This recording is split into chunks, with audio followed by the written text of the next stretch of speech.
And so tonight, I just want to go ahead and hop in our show. We have not done a show on bail reform, and we have a guest with us tonight. We have Ken Good with us tonight. Ken, welcome to the show, man. Hey, well, thank you for having me. I'm Absolutely. looking forward to the discussion. Ken Good is, I guess I would be proper to say you're out of Tyler. You have offices in Tyler and Houston. Is that right? That's right. Graduating from Hardin Simmons University in 1982 with a Bachelor of Arts degree. You received your Master's of Education degree in 1986 from Tarleton State University, which is a extension of Texas A&M system. And in 89, you received your law degree from the Texas Tech School of Law, where you were a member of the Texas Tech Law Review. You've argued cases before the Supreme Court of Texas and the Texas Court of Criminal Appeals, along with numerous courts of appeals, including the United States Court of Appeals for the Fifth Circuit. And you are married, and we were just discussing off camera, you have two daughters. Is that all accurate? It is. It is. My wife is also an attorney. She's a staff attorney for a federal magistrate judge here in Tyler. And so I learned very early in my marriage that you do not quote case law to your wife in bed. Oh my gosh. I bet that's like a cop marrying a cop. I've always said I've had plenty of opportunities to date police officers, and I said I can't do that because I don't feel like that would really go together. So that's very interesting to hear that you are married to an attorney as well. Yeah, we mesh really well. I used to say that we were opposites attract. I'm very outgoing. She's an introvert, but I really don't think that anymore. I think the gel that keeps us together is we both are we have strong religious beliefs. And so I think that's what brought us together, and that's what keeps us together. Absolutely. And tell me a little bit about you. So you are a bail reform attorney, is that correct? Yes. So, going through my educational background, already know I'm as ancient as there is. I'm an old geezer. I've been practicing law for over 30 years, but so I started out as an attorney representing doctors and hospitals when they got sued. I've always had an interest in appellate work and going to the courts of appeals and arguing issues, and I've argued a lot of those issues. But sometime around 25 years ago, I got pulled into this area of the law representing bail issues. The cases I've argued at the Texas Court of Criminal Appeals are on the issues of bail. And so I've kind of specialized in that since then. And then when this bail reform movement started, I attended a hearing very early on, and I discovered that the judge, in my opinion, didn't know what she was talking about and was going off track, and the case was going to go south. And so I came out setting off the alarm for our industry and saying we need to become experts on these issues. And I set out to do that, to become knowledgeable and to know what was going on and be familiar with the law and the facts. And I think that's really been helpful, because since then, that judge that I sat in on the very first hearing, I think she's been reversed 7, 8, or 9 times to prove that she was wrong. And so, but the harm that she's done to the bail industry or criminal justice system nationwide is still being felt to this day. So can you, just a pretty direct question, I guess, you talk about bail reform. What is your opinion on that? What is it that you think needs to change, and what is your position? Well, I think we're always looking for how to improve the criminal justice system. And, pretrial release, the bail system is one of those types of things that we're always looking for ways to improve it. Okay, so let me set it up by quoting a mayor from Durham, North Dakota. She was on a News Nation town hall on crime, and she said, until you have an alternative to the private industry bail system that has the same low failure to appear rate and the same high level of accountability, you don't have an alternative. to the private industry. And so my position on bail is we have a lot of people pushing for what I call bad bail reform, because they're pushing alternatives that are really not alternatives, because they carry high failure to appear rates, and they get rid of accountability. That creates chaos, that creates de facto decriminalization, and gives a green light for groups that y'all well know, organized crime, career criminals, and gangs, to just take off, see that as a green light to commit a lot of crime and make a ton of money. And I can stand behind that. We were me and Preston were talking before the show, and we were kind of preparing, and some of my thought process, and you can chime in and give your thoughts and opinion. We welcome all kinds of opinions on this show. Across the board, for example, I told him, I said I could go tonight and I used maybe not the best charge in the world, but I used prostitution. So I could get arrested in Dallas County tonight for prostitution, and say my bail will be set at, say, $1,000 or $5,000 or any variation in between. And then I can go to Smith County, where you and I are both from, and I could get arrested for prostitution there, and my bail will be, say, set at $100,000, and say this is my first offense. I've never been arrested before. So why is there such a vast difference between county to county and state to state and how bail is set? It's such a wide difference. Well, I think part of the problem is politics, especially when you go state to state. Bail is regulated by states. And then in Texas, the reason why you have such disparities in bail is because the judges are in charge of bail, and judges set bail based on an abuse of discretion standard. So that means that the defendant can file a motion to reconsider bail at any time. If they don't think the judges acted correctly, they could file a petition for writ of habeas corpus. And so the way the law is written in Texas is we have a broad discretion for the trial courts to set bail. And so that's the reason why it would be different from one county to another. So, a rural county is going to set one standard, but an urban county is going to set another, because their jails are usually full. And so they're going to set a lower bail because they don't have room for them in the county jail. I think that probably has some effect on what they're doing. But I think probably the biggest thing is the judge, whether the judge is a law and order judge, the bail's going to be higher, because they're going to be a no nonsense judge. The bail's going to be higher.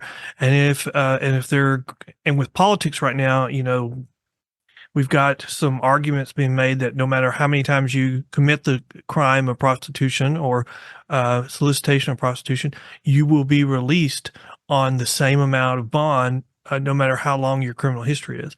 I disagree that there's anybody in Texas that's a first-time offender that's stuck in jail because they can't afford a bond anymore. I just don't believe that, especially for misdemeanors. Not today, not after what we've been through for the last 4 years, and especially the way crime has gone up. So I think that but once you have a criminal history, if they set your bail and you can't afford it, well, you're not in jail because you're poor, then you're in jail because you have a criminal history. And I think that's a completely different situation. Yeah. So something that you touched on there, the magistrate's the one who sets the bill. Mm-hmm. I have a kind of an issue, I guess, right now with understanding the concept of, you have, in Texas, I know some of the magistrates that are in, that do the arraignment for some counties or municipalities, they're just appointed magistrates by whatever governing body that is. And it's not necessarily, I feel like the way the system is supposed to be designed is, the magistrates and in the criminal justice system, once you get into the court procedures, the people who are going to be deciding on, whether you're innocent or guilty, or what your sentencing should be, or a jury of your peers, or a magistrate.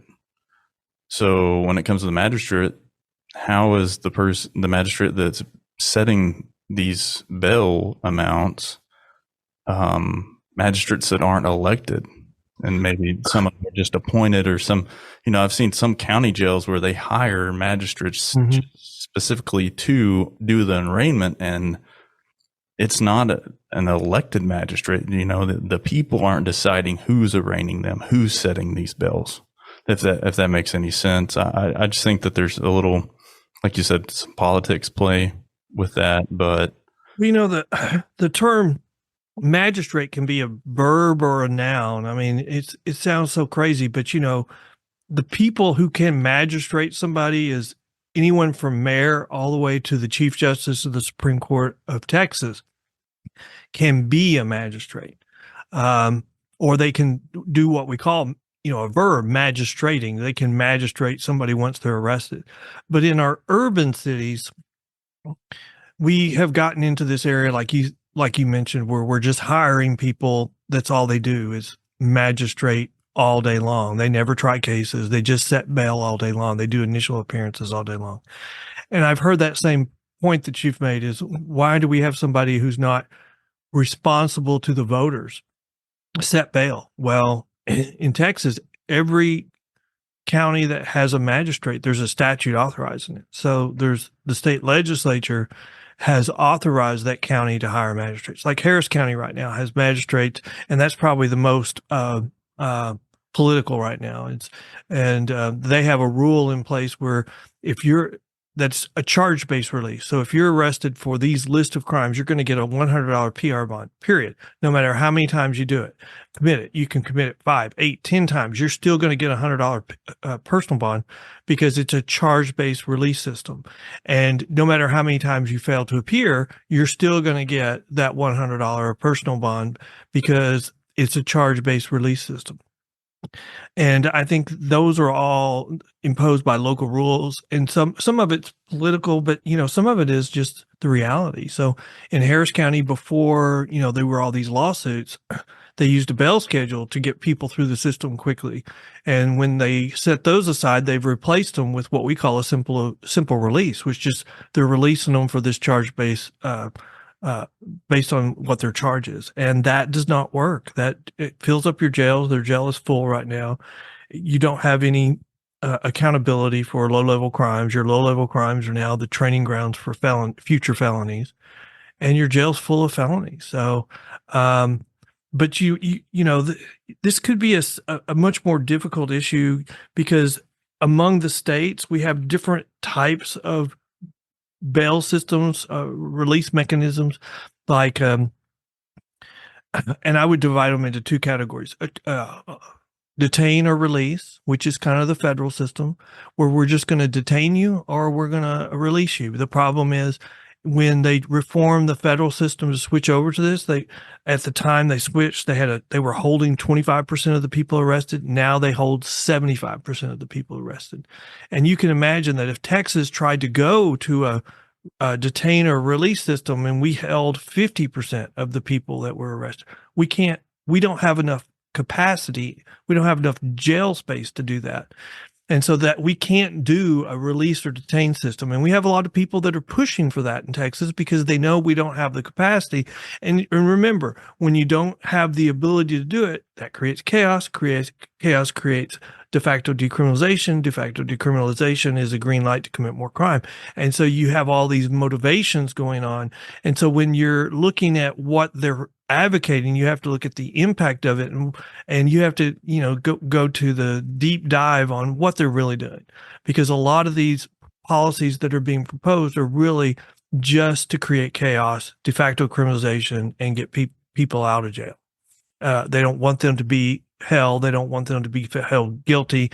They don't want there to be that crime against that person. And the problem is the people they're trying to help ends up being the same racial group that's hurt the most, because when crime goes up, it goes up disproportionately in minority communities. It goes up faster in minority communities. So the people they're trying to help end up getting hurt the most.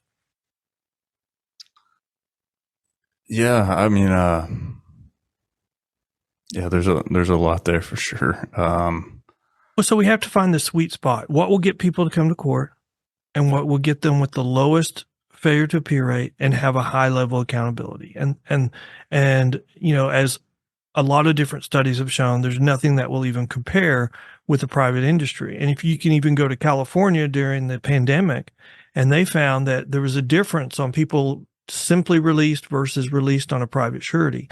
And what they found was on nonviolent offenders, people released on no bond, on simple release, had a 200% greater chance of committing a violent offense in the next 18 months. Now, I mean, if we're just looking at that kind of numbers, why would we want to release anybody on just a simple release, personal bond, no bond, whatever you want to call it? If that alone says they've got a 200% greater chance of committing a violent offense in the next 18 months. It's just crazy.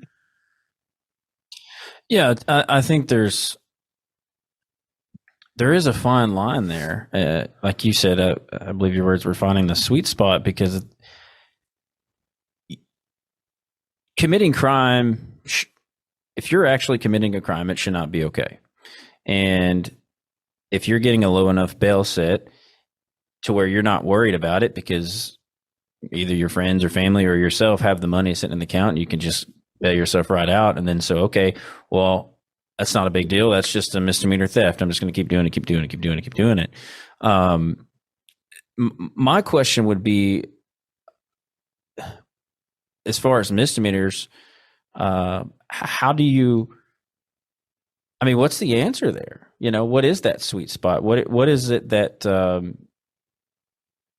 I guess you were proposing or you're trying to? I think that Hidalgo County here in Texas has a pretty good program. And that is, if you get a personal bond and you mess up, you're not going to get another personal bond. I mean, in Harris County, we have examples of people getting personal bonds 15, 16 or more times. And that's when we say, well, there's no accountability. So if you want to try somebody on a personal bond, even though it has a substantially higher failure to appear rate, and that means their case will have to be put on hold until they return. And a lot of times that means they have to commit a new crime, because that means that's when their warrant's checked. So they commit a new crime. So they find a warrant and they arrest them. But if you overlay on top of that a dose of accountability, so that if you screw up or you mess up, you don't get another personal bond, and your bond gets double, then the system is not going to be harmed too much by doing these personal bonds, which I agree have to be an option to protect the poor. But what we're doing is we're replacing a system that works very well, and we're replacing it with a system that does not work. And that's where the problem is when you take away all accountability. Yeah, I would definitely agree. I'll be honest, I've never really thought this in depth on bonds and things like that. But it's definitely a.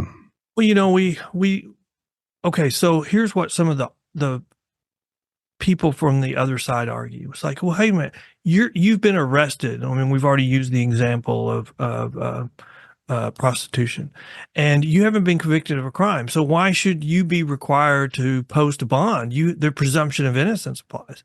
The problem is that has nothing to do with setting bail. Bail is, what assurance are you going to give the court that you will return to answer the criminal charges that have been brought against you? And if you can't give the court assurance that you will return, or if the court doesn't think you will return, or you have a track history of not returning, then the court can just deny you bail. I mean, especially we have some charges in our Texas Constitution where they can just detain you. But we also have other examples or situations where you breach a court's order. So they say, no, I'm not going to let you, I'm going to revoke your bond and I'm going to put you in jail. And so the whole purpose of bail is what assurance are you going to give to court that you're going to return to answer your charge? And that's the problem we're having. We have all these groups on the left advocating to replace it with a system that doesn't work. And they argue these really, soothing arguments. Oh, everybody wants to get their case resolved. everybody will, come to court anyway. Well, no, the pandemic proved that's wrong. I mean, I did a podcast with a DA from California. They use simple release for all misdemeanors in California. Their failure to appear rate on misdemeanors in California is 80%. If you look in Harris County, the police officers union did a review of the dockets for 1 week and found a 75% failure to appear rate. Another group, harriscountycourtwatch.com, reviewed the Harris County District Clerk's data for 2 years and found an average of an 80% failure to appear rate on misdemeanors in Harris County. So, and we already know if they don't come to court 80% of the time, that means those cases have to be put on hold till they come back. And here's the damage it does. The criminal justice system is like a conveyor belt. Every month, every day, the same average number of cases are being added to it. And in our urban areas, those are large numbers.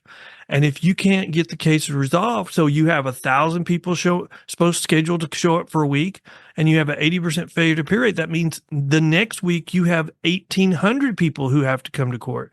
And if you have another 80%, the next week it just keeps compounding and compounding. And that's how you get chaos. That's how you get de facto decriminalization, because that's the only thing that prevents the criminal justice system from collapse. And that's why it gets perceived as a green light to commit more crime. And that's what we can't have. We have to have a layer of accountability when someone doesn't show up for court. And if we take that away and people start perceiving that as a green light for crime, then the jails are full with very dangerous people, and we have no room to apply accountability to misdemeanor crimes. And I'm like, well, then why do we have misdemeanor courts if we're not going to have accountability? So, because I've personally been present during conversations about some district attorneys in the state of Texas. Well, I guess they're already doing it, but wanting to authorize for like a local police department, like the agency I work with. We don't have our own. I work for a small municipality, so we don't have our own jail. We use the county. That usually ties up a lot of resources when we make an arrest. That's a good hour plus that you're going to have an officer outside the city limits taking somebody to county. So there's been some talks about, well, if it's a misdemeanor and it's not a violent crime, maybe just like property crimes or something like that, that we'll set up a booking station inside. Police departments can set up booking stations and just go ahead and process them and release them. Just issue a citation and then file, and then that gets sent over to the DA. And I'm, in my mind, I'm sitting here thinking like, well, haven't we been doing something similar to that? It's called filing at large with the DA's office. Like I've done that multiple times throughout my career. So I don't understand what I don't understand what you're accomplishing other than not filling up the jail. Well, you still run into the same problem, because if you catch and release, then you have to have at some point a warrant issued with a bail set on that warrant, right? Well, when you catch and release, you're giving them an appearance date, and then if they don't show up, your only choice is to either reschedule or issue a warrant. Like and if you issue a warrant, you're in the same spot you were originally. And that's the problem. A cite and release has a terrible failure to appear rate. And so you're starting out. I mean, it's just like a personal bond. I mean, all you're doing is skipping having to send somebody over to the county jail to do the paperwork, but you're already starting that criminal case out with a high failure to appear rate, which actually, if you're going to put accountability into the system, puts the defendant in a worse situation than they started with, because then they immediately come back with a failure to appear. Yeah. Yeah. Well, and it's, we want to try to, we don't want to start off by setting you up for failure, right? Like, so I think that's a great point. That's a great point. If we're setting you up for failure, yeah, that's right. You don't want to set you up for failure at the very beginning of your criminal case. Yeah. So you've committed a crime, you've been arrested. So let me continue to send you down a path that's going to fail you. there's no justice in that, in my opinion. But look at California, where we've now decriminalized theft under $950. And, we started out, I mean, that was a proposition that was presented to the voters, and it wasn't presented as we're going to decriminalize theft. It was presented as we're going to change these crimes from felonies to misdemeanors, and that will help people get work. They'll still have to answer for the misdemeanor. The problem is in our urban areas in California, after that passed, they said, well, we're no longer going to prosecute those crimes. So that was decriminalization. We're not going to prosecute theft under $950. And what has been the impact? I mean, we talk about, well, it's a nonviolent offense. Well, I think it's pretty violent when you have department stores across these urban areas closing. It's an impact on the economy. I mean, it's how are these businesses recovering? I mean, I know they probably have insurance, et cetera, but at some point you kick it down the line, and it's still it runs into an issue. It's not necessarily a victimless crime because it does impact the economy, I think. It is a crime that has it's like the bowling ball knocking over more and more pins, because you start out with the businesses get hurt, businesses close, then the tax property values go down. I mean, look in San Francisco, California, they're selling buildings, commercial properties for a third of their value 2 years ago. I mean, one of the biggest buildings that in Washington, in the state of Washington, they're trying to sell it for a third of the value, which is what the mortgage currently is on it. I mean, and they're trying to say, oh, it's because of COVID. It's because of more people working from home. No, it's because of crime. I mean, look at the Nancy Pelosi federal building in San Francisco. They told the federal workers in that building to quit coming to work from home, because it's not safe to park your car in the neighborhood or walk from your car to the building. It's not safe to go to work, so work from home.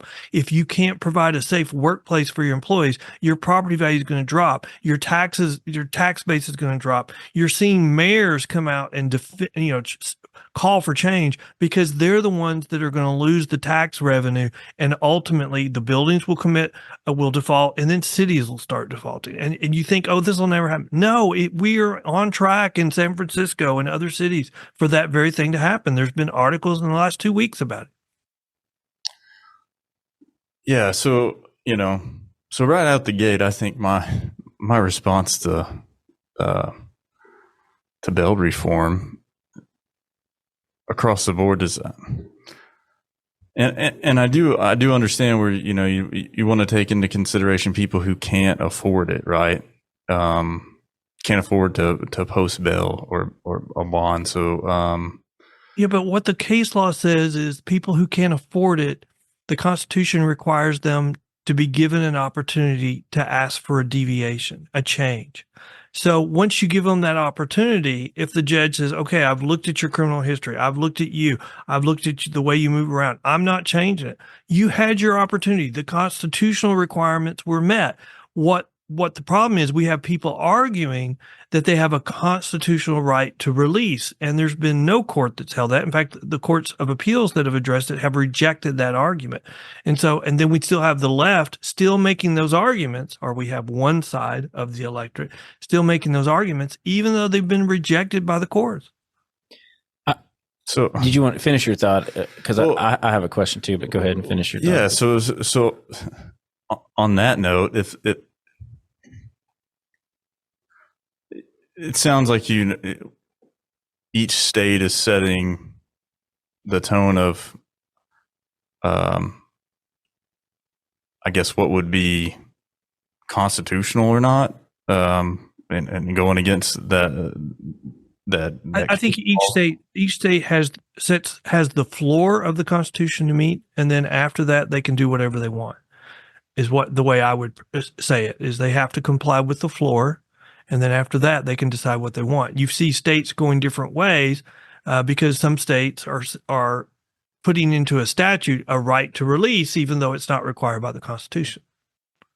And the problem I have is when you give somebody a right to release, that ties the hands of judges so they can't address gangs, career criminals, or organized crime, because they have the same right to release as a poor person. And that's where I have a problem. When you take away the discretion of the trial court, or where even if you're saying, okay, it's, we'll give them the benefit of the doubt. They've got a genuine concern. But when you take that concern and tie the hands of judges so that they can't address real crime problem, well, then it's not doing what it was intended to do. It needs to be, it's not accomplishing its purpose. So how do we prevent that? Like, does this need to be a Supreme Court opinion and toward it? No, I don't think so, because I agree. Release just on that? No, the Supreme Court, I think the Constitution sets the floor, and the problem is where we're having people go crosswise is when they decide to go and above the floor, which they can do whatever they want. I think we've got some political issues that we've got to resolve as a society. I think we're going through the same cycle that we went through in the 60s. In the 1960s, we felt safe. We were more forgiving on our criminal laws. More people got out of jail. Crime started increasing. We started having a pushback, but the one side of the electorate or one side of the political spectrum would not agree to change it. So we had a backlash. We got Reagan elected, and then we had the war on drugs and the war on crime. And we seem to be repeating that cycle currently. We're in the middle of the people are pushing back, and one side of the spectrum is saying no, and you're seeing the edges of their coalition fraying. You've got the NAACP in Oakland calling for a state of emergency on crime and attacking their local elected officials that they all supported when they were running for election. So you're seeing a split in their coalition, and as crime continues, that coalition will split even more, because the very people they claim to be wanting to help is the ones getting hurt the most by what they're doing. And correct me if I'm wrong, Ken, when we're having this conversation, we're pretty much referring to career criminals, people, repeat offenders. That's pretty much what we're talking about for the most part, right? Well, yeah, I think we have, yes, I describe it in our urban areas. We have a city within the city, and we have a small group that's committing the vast majority of the crimes. We know who they are, and they have criminal histories. And when we elect policies, or when we enact policies that are charge-based release, that we'd have no discretion, we have to release them, they see that as a green light to commit more crime. And the people living in the gray areas between the law and order people and the city of crime within the city, they start, well, look, if they can get away with it, I'm going to join the crime city. So we need this level of accountability so that the people living in the gray area go, I'm going to follow the law. But yeah, we have a small group in our urban areas that are committing a large percentage of the crime. And the police know who they are. Y'all know who they are. Y'all are rearresting the same people a lot of the time. Yeah, I know there's been people who we have recently arrested, and, for example, violation of protective order. Mm-hmm. When there was a violent crime committed in the very beginning, assault, family violence, they receive a protective order, and that person reoffends 3 or 4 different times, and they go in and they just keep getting bail, and they just keep getting out. And so they go back over to the house, and they're gonna reoffend because they're not supposed to be over there. Protective order is still in place. Which gives them another opportunity because that relationship, if you're beating on your wife or your or spouse or whatever, that relationship isn't repaired from the time you've gone to jail. You're just probably more pissed off about it. So you go back over there because you got $5,000 bond, $6,000-$7,000 bond, whatever it may be, and you go over there, and that's when catastrophe can happen. And so I think there's got to be. I agree. There's got to be accountability. Now, I'll put a spin on it too, and get your take on this. We do a lot of wrongful conviction stories on this podcast, and so we've had people who were, behaved had a lot of criminal activity before they got arrested for something they did not do. and they have a bail that's set excessively because of their past for something they did not commit. And some may say, well, just leave it to the court system to play out, because if they're innocent, then it'll come out that they're innocent. Well, that's not necessarily the case. That we all know that doesn't always happen. What is your take on that? Well, I think the system can commit errors, but I do believe that the criminal justice system that we have in the United States is the fairest of the ones that are being used in the world. Now, it could be more fair. Absolutely. We always are looking for ways to improve it. But the problem we have is when we put a layer of politics on top of something, it never ends up in good. But I mean, I can tell you a really bad story from the bail world. I mean, I have a friend that went on a cruise and left Galveston. And when they came back to Galveston, she was getting off the boat and they told her that she had a warrant for her arrest. Well, long story short, in this little podunk town close to me in Smith County, they had an employee stealing stuff from a Dollar General store, and the police investigated it and requested a warrant and was granted a warrant. And when they entered it on the system, they pulled up a name similar to hers that had a different date of birth and tied the warrant to that person, which turned out to be my friend. And that was not the person who committed the crime. She was taken to the Galveston County Jail and she was set at no bond. That's what the warrant said, no bond. And so they were telling her, we can't even grant you a bond. You're going to have to wait till this other county comes to get you and takes you back to their county, and then you go before the district court judge and he will grant you bail, and that'll be at least within the next 10 days. And if they don't come within the next 10 days, we'll just release you. And the only reason why we got her out of jail quickly was through personal relationships. We got the first assistant DA in that county to go look at the file over the weekend and compare the date of birth, the fingerprints, the pictures they had of the perpetrator versus this woman who looked completely different, who was a mother of 3 kids and was a housewife. And she found out very quickly that she agreed it was the wrong person, and they withdrew the warrant. But we have in Texas, we passed SB 6 2 legislative sessions ago, and one of the things that did is it impacted warrants. And if you put a bond amount of no bail today on a warrant that's not set out in the Constitution as one that you can deny bail, they would take you before the magistrate wherever you're arrested, and you would be granted bail. So if her situation happened today and her warrant said no bond, they would take her before a magistrate in Galveston, and the Galveston magistrate would set bail, and she would get out of jail that day if she could afford it.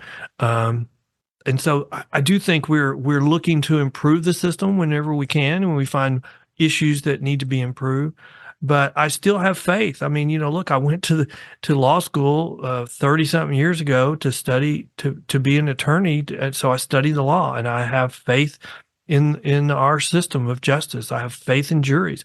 I have faith that by and large the system works. So yes, there are mistakes that are made, but I don't think there's a better system in the world. I would agree and disagree. Maybe we just have a different interpretation, right, on it. I would agree that the way that our criminal justice system was designed, so like the foundation of it would be the best and fair system compared to what you would see in other countries. But I would not say that right now, today, our system is the fairest because of what you just said. It's weaponized and it's political. There's so much politics involved in it, and we talk about like this, the whole catch and release. I mean, that's a political driven decision that was made and put into place by I think it goes back to, it's important for us to always try to like find these things that we can work on today and improve on today, right? Because that's all, you got to take small steps to get there. So we don't need to lose track of that, but also with understanding that there is a bigger problem across the country and society. And in my opinion, the criminal justice system is one of the biggest driving factors in that. And how so? Well, I think that because if you were to turn on the news, I mean, right now, or every major issue that's being discussed, in my opinion, today, you can tie that back to the criminal justice system somewhere, right? So, like, all the personal prosecutions, or the policies, or the crime, or just everything, it all has to do with the criminal justice system. And I think that that system has been utilized not in the interest of justice. And I think that the country and society is so lost at I do think we go through cycles. System being so divided. So like you said, back in the 60s, you go through these cycles. I think right now we're in such a place in society where we're so divided politically, right? And that is impacting the criminal justice system, because that's what's getting people who are in positions to create legislation into power to do that and create these policies that in return is hurting society. If that makes any, if you're tracking. But I think we have a lot of friends on the side of the spectrum that doesn't agree with me. But I think we're starting to see a lot of them realize that what they're doing is harming society, and it's impacting public safety. Where they are right now, though, is they're not willing to do anything about it, because if they do, somebody will run against them. They'll lose all their fundraising, or they'll lose all their campaign contributions. And so everything, is being driven to the extremes, but you're seeing that start to fray. And when the NAACP in Oakland is calling for a state of emergency on crime, you cannot deny, like they did in the last election, that really crime was not increasing. That was just a myth from the opposite side of politics. And so I don't think you can say today that crime is not increasing or has not increased in our urban areas. And so I think, I agree with you. We need to get politics out of the criminal justice system. But the problem is we're a democracy or a republic, whatever you want to call it. And so to a certain level, we're going to have some politics in it, and we have to minimize that as much as possible. But politics is the reason why we have these cycles.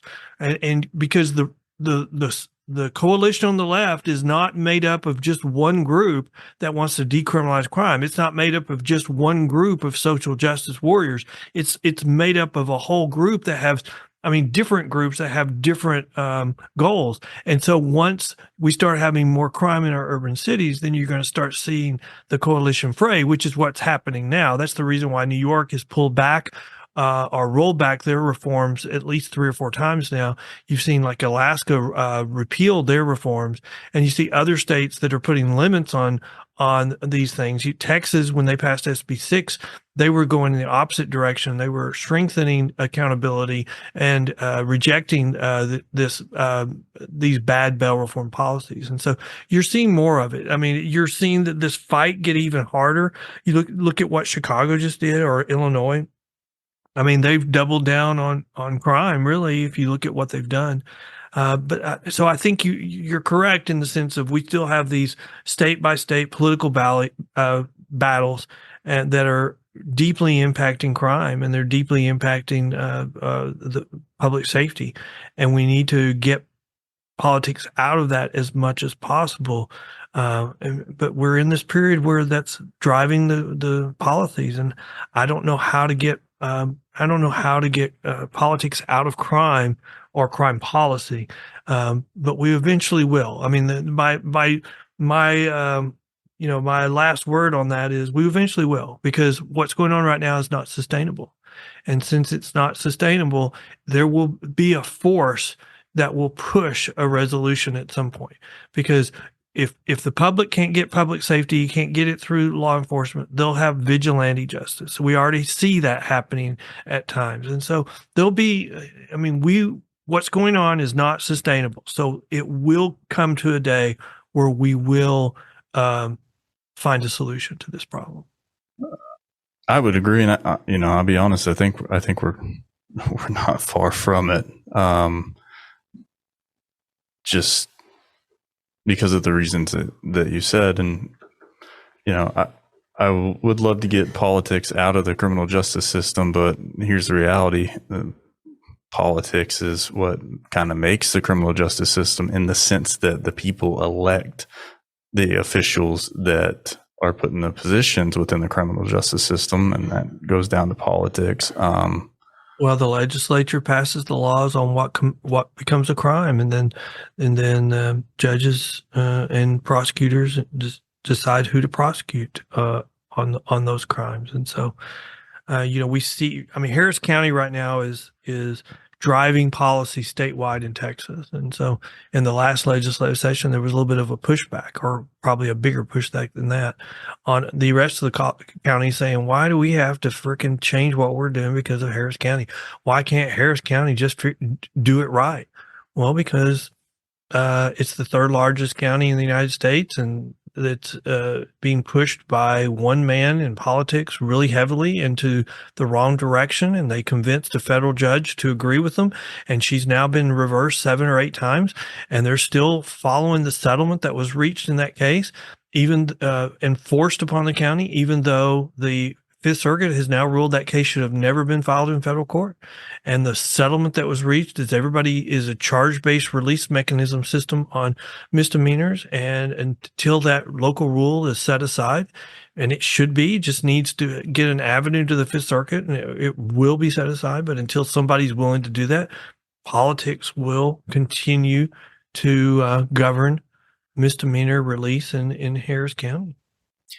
Well, Ken, so this podcast, I don't know what you know about the history of it. So we are cops. I've been a cop for going on 15 years.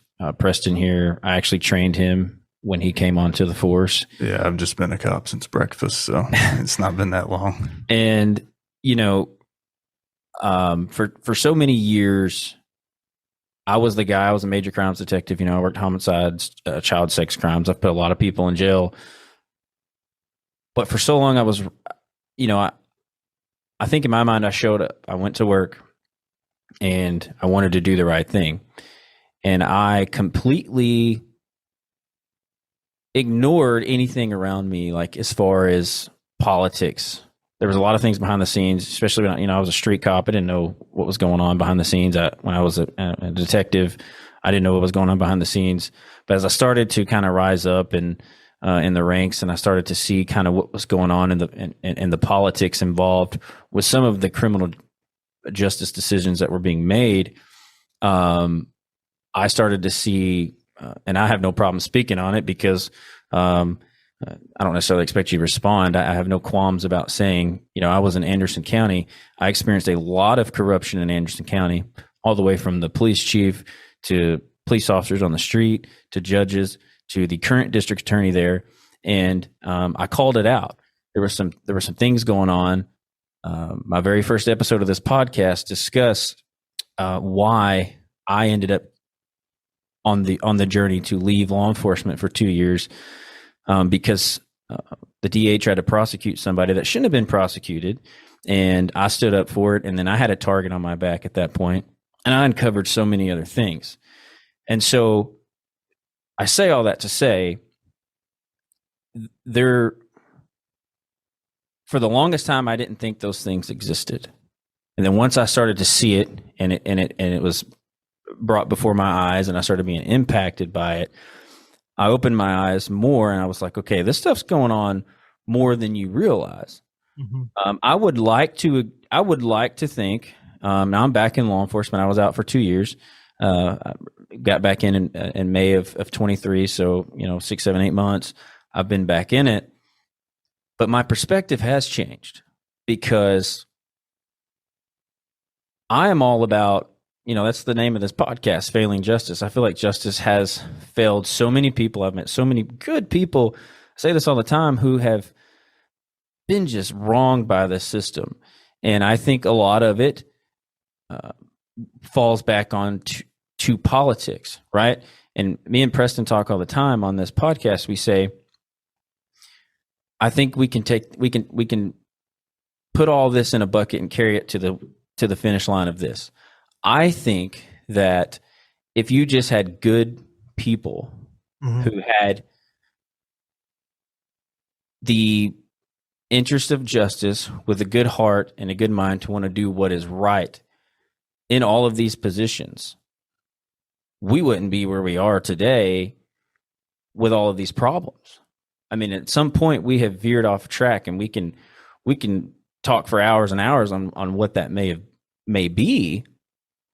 But this is something. This is really kind of something that hits me pretty hard because, I mean, aren't we really talking about people who are missing a moral compass?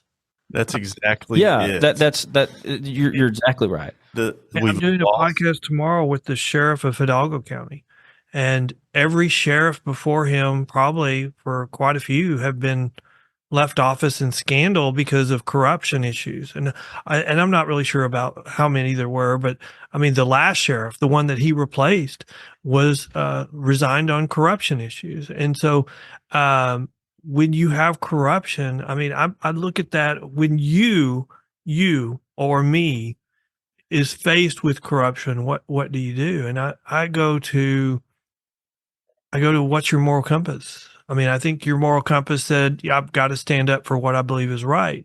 And, I have this saying that I use when I'm in a difficult situation and I have to talk to people, and I'm like, when in doubt, just stick to the facts. Don't try to soften it. Don't try to harden it. Just stick to the facts, because the facts are the facts.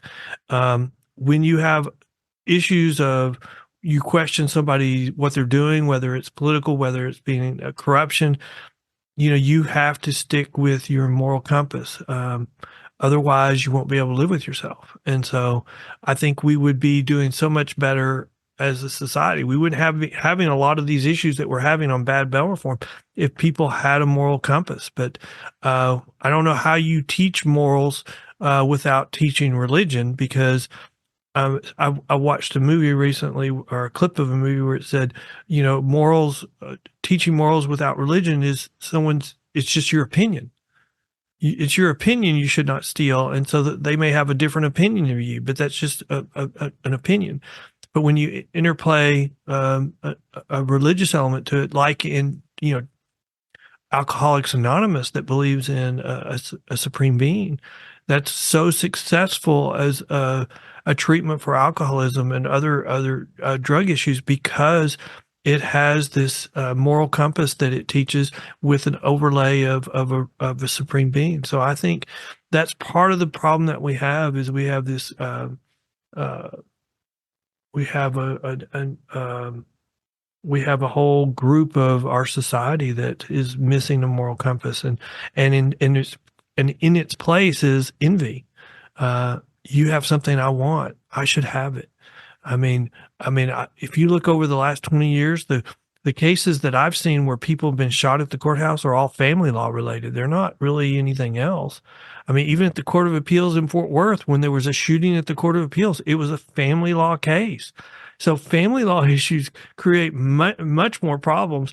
And we're talking in our other states of replacing law enforcement and bring a mediator to those types of things. I mean, who's going to be responsible when those little people get shot and killed because you sent somebody that was ill-equipped for that situation? Because those are the most violent situations. Yeah, that's absurd. I mean, there has to be rule of law. There has to be things in place. People can't just run around committing crime, like you said, decriminalizing statutes, and I mean, I think that is, I think we are on the same page there. That is completely absurd, because we see that in law enforcement. I mean, even in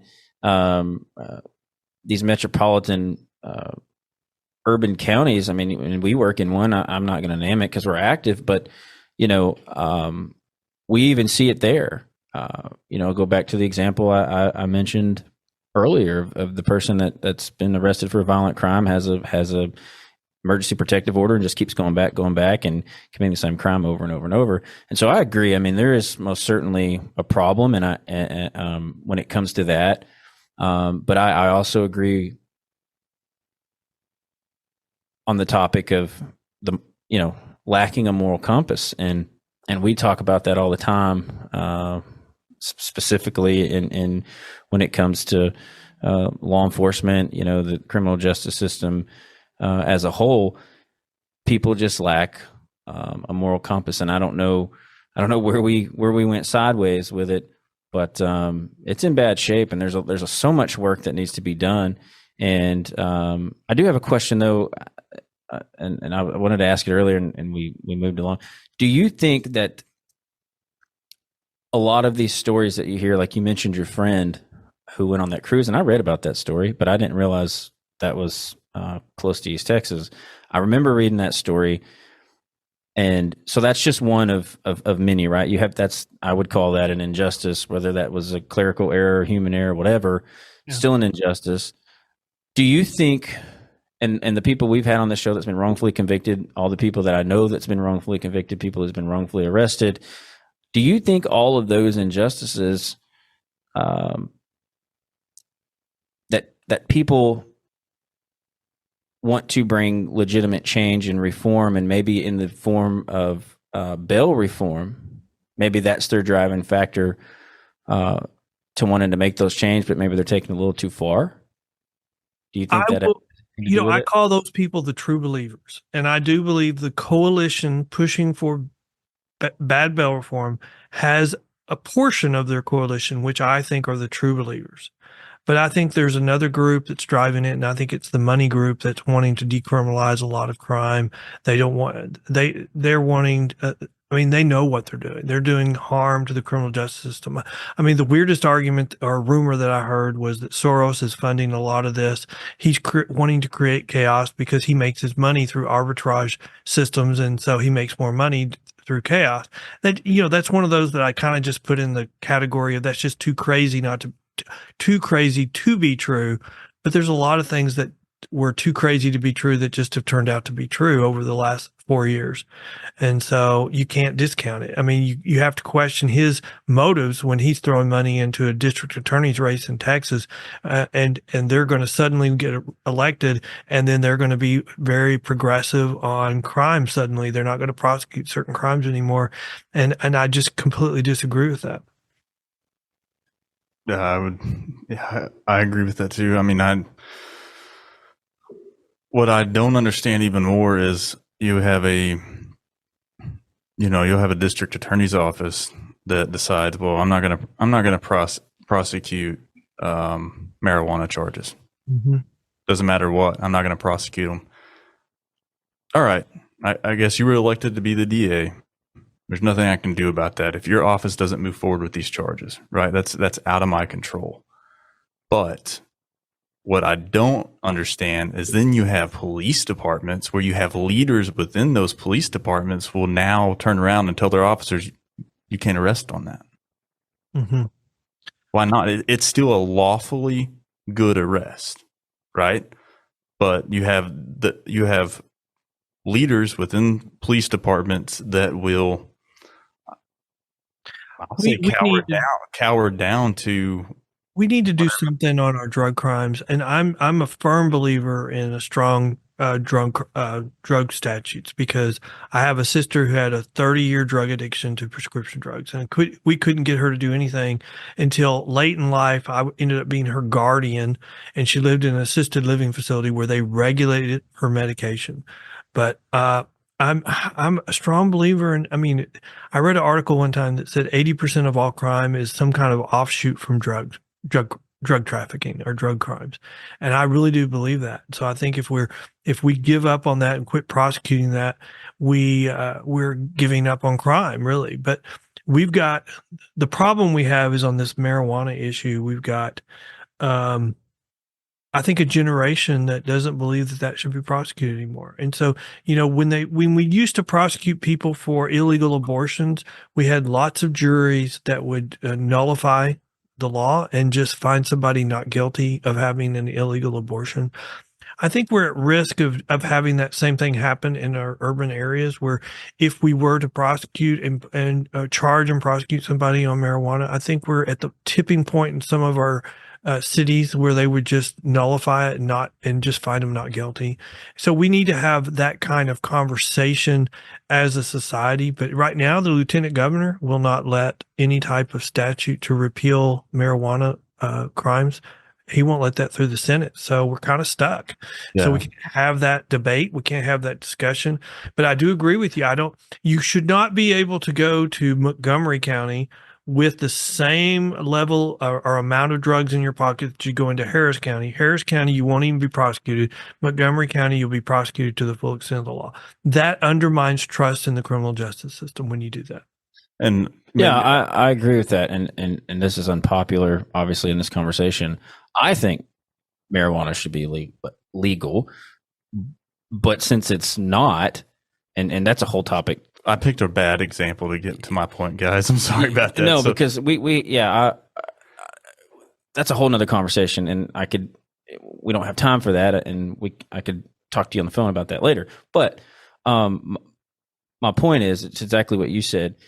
Since it is illegal, it's not okay to go to Smith County, be arrested for it, and then turn around, go to Harris County, Montgomery County, wherever it may be, and not be prosecuted for it when the same law is written in black and white on the books.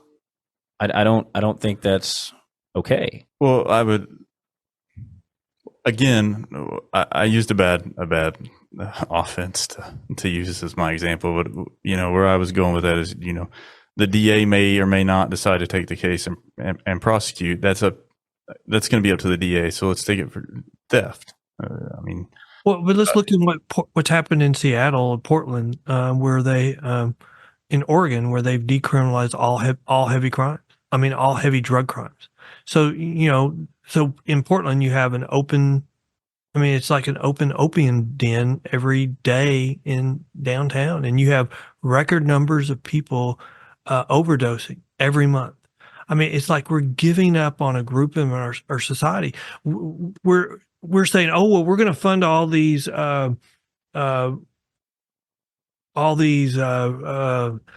plans for them that they can seek, but less than 0.1% are going to treatment plans. And so all that money, none of it's being used. And we're just, it's their decision. No, you have to have that to be a crime. So you have a hammer to send them to drug rehab. And we're giving up on that. We're giving up on a whole group of our society. And if a record number is overdosing every month, that means the number of people using drugs in that area is growing every month. It's ridiculous that we would do that. And that's, if you want to talk about corruption, that's where I think there's a whole bunch of corruption going on, because they're funding these treatment plans and none of them are being used. So where's that money going? And it's going in somebody's pocket. Yeah. Just like, I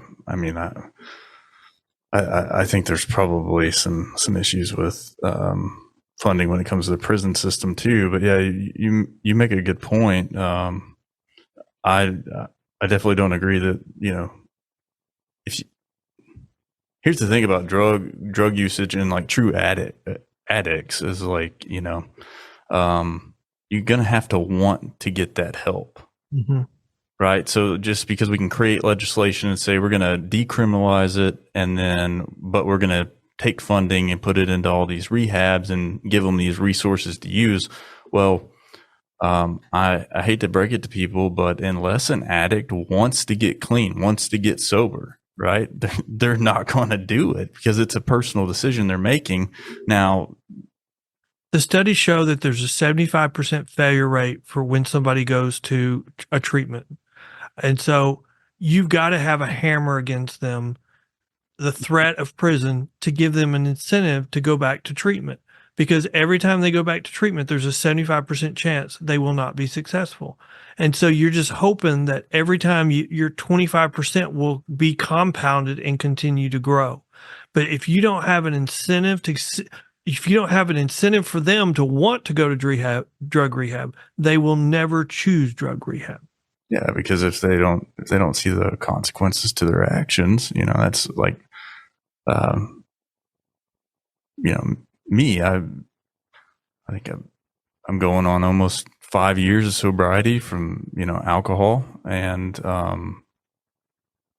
I the one of my main driving factors for completely giving up alcohol was I hit rock bottom in life, right? Like I saw the consequence of, and I had to wake up and go, well, do I want to lose everything, or do I want to make a change in my life? And unfortunately, that's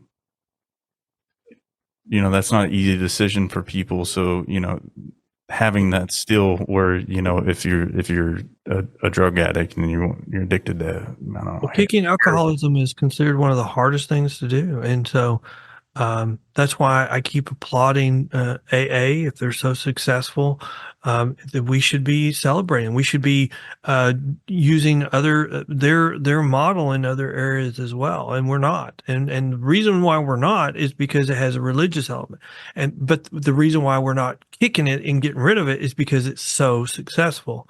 And I have my own demons. I have my grandmother was had to be committed for a period of time because she was on so many medications. And so I've always thought, I have this fear that, I would easily jump into this pain medication world. So I've only had a very few surgeries. I've been very blessed, but I've always refused pain medicine. And, the doctors, oh, you don't have to be in pain. You don't have to refuse. And I'm like, I'm not willing to risk it. I've got a family history that I'm watching, so I will take Tylenol number 3, and that's all. Yeah, because it's so addicting, and these pharmaceutical companies, they come out with these prescriptions and they get people hooked on it because it's all dollar signs and money.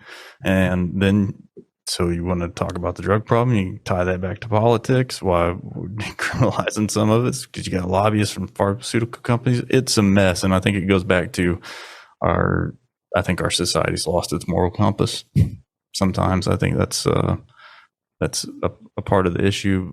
So I guess, what do you think the right direction for us to go with bail reform is? If obviously we've covered a huge topic of what we think the bigger problem is, but obviously we got to do things in the meantime to be able to solve that bigger problem. We got to take those small steps. So, well, we have to realize first that a lot of these pushes for criminal justice reform and bail reform are not intended to make us safer.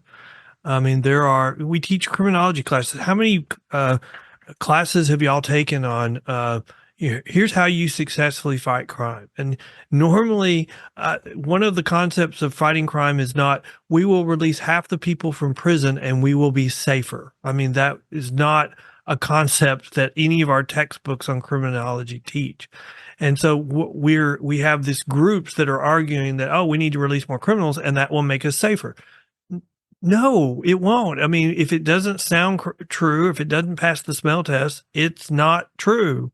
And we need to go back to what we know that works. And what we know that works is, concepts that made New York very successful. Broken window theory. That's not a theory that was just used and created in New York or New York City. It was a tested and proven theory of how to fight crime in our criminology textbooks. And so, and honestly, this, no one, there will be people that will dispute what I say, but I'm like, you need to use more of the private industry instead of less, because we're the only one that has the lowest failure to peer rate and we have the highest level of accountability. You want to cut your backlog on cases, then you can cut it just by using more private surety bonds. And that's because we're so closely tied with the criminal justice system. We're intertwined. What's good for the criminal justice system is good for the private industry and vice versa. We're doing things consciously to harm the criminal justice system, and we know it. Look at everything. A lot of what you can see is traced back to California.